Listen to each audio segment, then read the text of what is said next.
여러분들이 그래도 막연하다 하면은 그냥 하지 마시고 입찰자들이 어떻게 들어오는지 보세요. 검색해서 몇 명이 들어왔고 얼마의 가격을 썼는지 보시고 8억 5천에 매매로 나와 있는 거를 6억에 받아가면 몇 프로를 싸게 받아간 거죠. 금액대가 뭐 6억이 넘어가고 7억이 넘어가는 건 진짜 전세가 수준으로 가격을 쓰셔도 될 것 같아요. 안녕하세요, 경자인입니다. 다들 어떻게 지내고 계신가요? 요즘 부동산 분위기가 상당히 뭐 안 좋은 것처럼 이제 미디어에서 많이 얘기를 하는데, 사실 저는 굉장히 이제 청개구리 마인드를 갖고 있어서 미디어에서 이렇게 안 좋은 얘기들을 할수록 더 적극적으로 합니다. 실제로 저는 일주일에 2번, 3번 정도는 입찰장에 가서 경매 물건에 입찰을 하고 있고, 제 생각은 그래요. 하락기 때 물건을 사놔야 상승장 때 돈을 벌 수 있다고 생각을 하거든요. 여러분들이 작년 말까지 해서 상승장이었는데 한번 생각을 해보시면 작년 중순, 작년 초 이때 남들이 다 투자를 할 때 들어가셨던 분들 대부분은 후회를 하고 있습니다. 왜냐면 늦었다고 생각을 하는 거예요. 내가 더 빨리 들어갔다면 더 빨리 들어갔다. 그 더 빨리의 끝은 어딜까요? 제가 판단하기에는 더 빨리의 가장 우선은 이제 하락기다. 하락기가 끝나고 나서 상승장이 시작이 되는 거죠. 그렇기 때문에 저는 상승장 때 자산을 사서 모아야 된다. 다만 자산을 살 때 여러분들이 굉장히 불안하시죠. 지금 더 떨어지는데 내가 5억에 샀는데 이게 4억이 될 수도 3억이 될 수도 있잖아요. 그래서 제가 계속 말씀드리는 게 경매로 해야 된다. 지금 실제로 경매로 낙찰된 것들을 보면 실제로 전세가 수준으로 받아가는 것도 정말 많습니다. 지금 1주택 또는 무주택자이신 분들에게는 지금이 정말 엄청난 기회라고 생각을 해요. 정말 저렴하게 살 수 있는.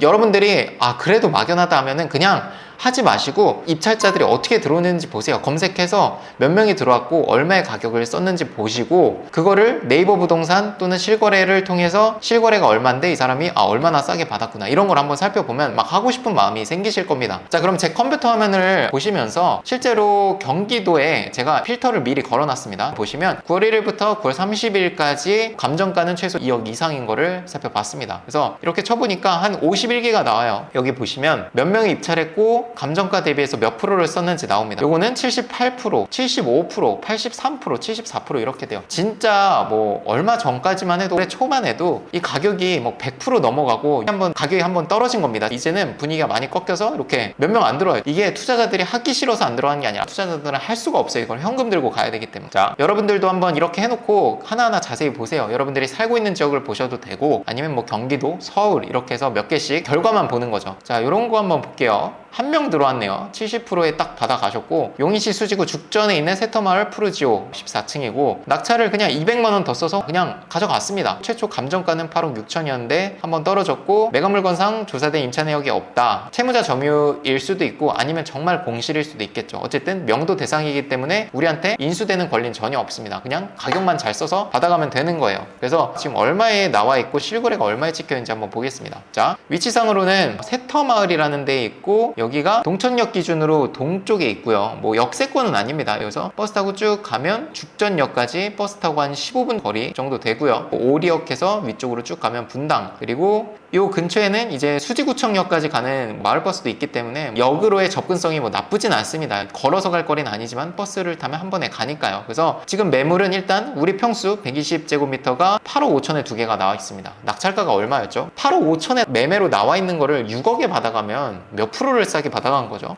뭐 계산도 안 되는데 20% 정도 싸게 받아간 거죠. 그리고 지금 전세는 매물도 없습니다.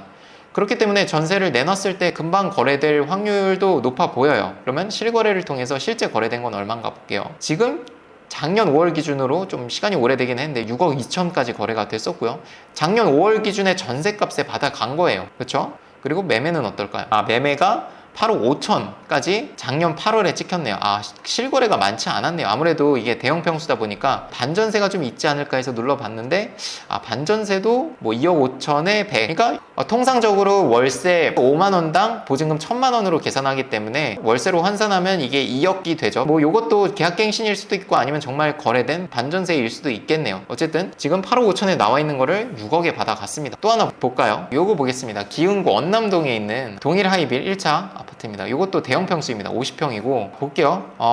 올해 5월에 7억 5,999만 9,999원에 낙찰이 됐었는데 불허가가 났고 다시 경매로 나왔습니다. 그래서 5억 7,300만 원에 낙찰을 받았고 2등이랑 차이가 4천만 원이 나네요. 사실 2등과의 차이는 크게 의미가 없는 게 2명이 입찰을 했고 내가 원하는 가격에 쓰는 거기 때문에 사실 2등은 볼 필요가 없습니다. 내가 시세 조사가 명확하게 돼 있으면 뭐 2등은 볼 필요도 없는 거예요. 그러니까 입찰자가 많으면 당연히 이 사이에 뭐 5억 4천, 5억 5천도 쓰겠지만, 그래서 이것도 이것도 한번 시세를 살펴보면 동일아이빌 1차 여기는 지금 매매 32개 그리고 전세 매물이 20개가 있고요. 그리고 우리 평수가 가장 큰 평수입니다. 그래서 매매로 한번 보면 지금 가장 싸게 나와 있는 게 7억 8천, 전세로는 5억 6천까지 있죠. 그러니까 이분도 지금 거의 전세가 수준으로 받은 거예요. 5억 7천에 받았으니까. 그래서 여러분들이 이렇게 대형 평수라든지 금액대가 뭐 6억이 넘어가고 7억이 넘어가는 건 진짜 전세가 수준으로 가격을 쓰셔도 될 것 같아요, 이제는.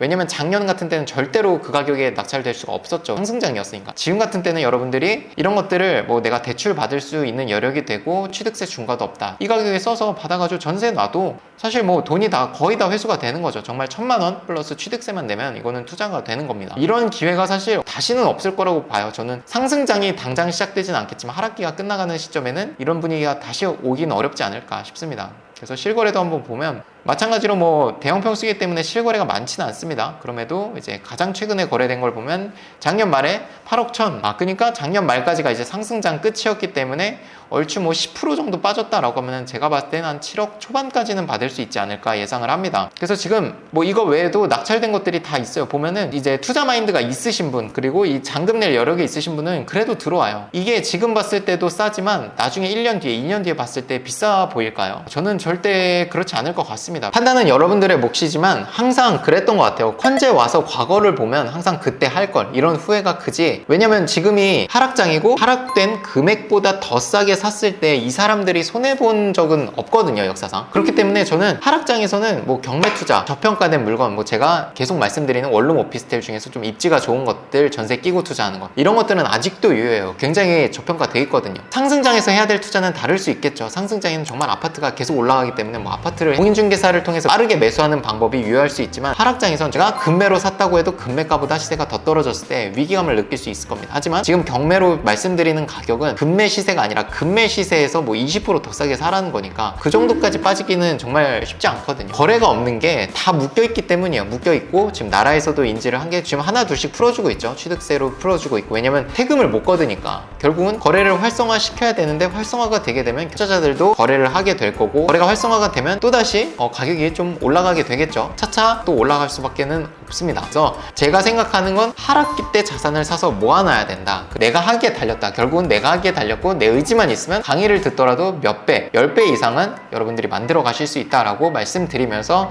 이번 영상 마무리를 하도록 하겠습니다. 긴 영상 봐주셔서 감사드리고 영상 도움이 되셨다면 구독과 좋아요, 알림 설정 부탁드립니다. 감사합니다.